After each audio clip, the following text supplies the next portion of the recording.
thing with traveling is like, especially when you're on a budget, you never go on season. It's mostly off season, so you need to find the right place as well. So we take this thing called the Easy Bus, which is a really good way to travel to the airports and back.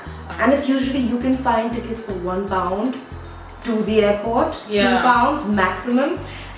You always find the best stuff when you walk. Like because she's a blogger and she needs all these pictures and I'm the photographer, we end up like walking in alleys and then finding these shops and just taking pictures outside the shops because they look cool or pretty. I went to Budapest like last month.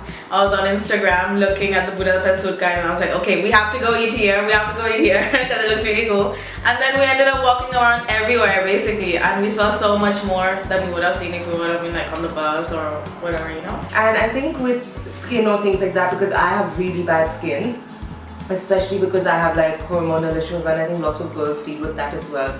And when we want to travel, it just always carry those travel size packs.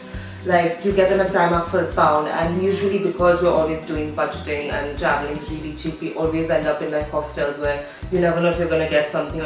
I use the Body Shop sleeping cream at night, like before I go to sleep, and it helps me a lot. Like sometimes I don't get acne as bad as I used to.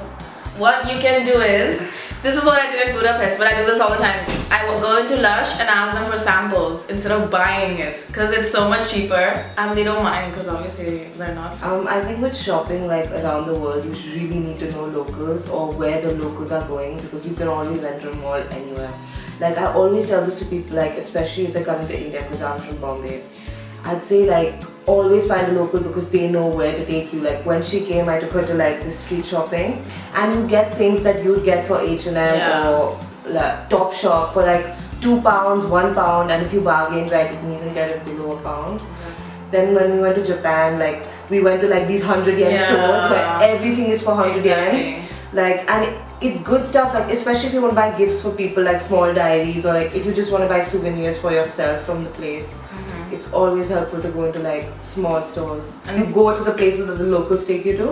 Like there's this store there called Donkey, and like when we asked our friend to describe it, she was like, oh, like anything weird that you want and you can't find anywhere else in the world, you go into that store. And she's right. Like a good tip I found is I usually like go on to other people's blogs and see like where they shop or where they go to, and I'm like, oh, we should go here, because usually like on magazines you don't see a lot of people sitting there. Usually the shops they advertise like expensive, and you know obviously you can't spend that much. So usually I go to on bloggers, Instagrams or whatever, and I see like where they're going, what they're posting, and usually like they're really good places. So that's a really good thing about hostels, is like everyone's your age, so even the people working there are not going to be more than 25, 30. Like, and they were really nice to us. They're so kind, and the good thing is that they all speak English and they're all from all over the world, so they're not only from the place they're from. So it's so much more easier to talk to them, for them to help you out, because they'll give you some tips that nobody else knows, because they've come in as tourists as well at one point. So they know exactly what you're looking for. Exactly. We went to Amsterdam, booked into this hostel, never been to a hostel before, and we were with 12 other people in the room, and luckily they were all our age and they were American, and obviously they started talking to us as if we've been friends forever. Being with people, just opening up to them, you never know, it's so much fun. You shouldn't go to places like with high expectations. I think that's why Berlin disappointed us. That's what Berlin and Paris disappointed us, because we romanticized them so much. So I think, in Budapest we went with no expectations. We're just like, oh yeah, it's just Budapest. We went there, we loved it. Like it was so pretty, we enjoyed everything.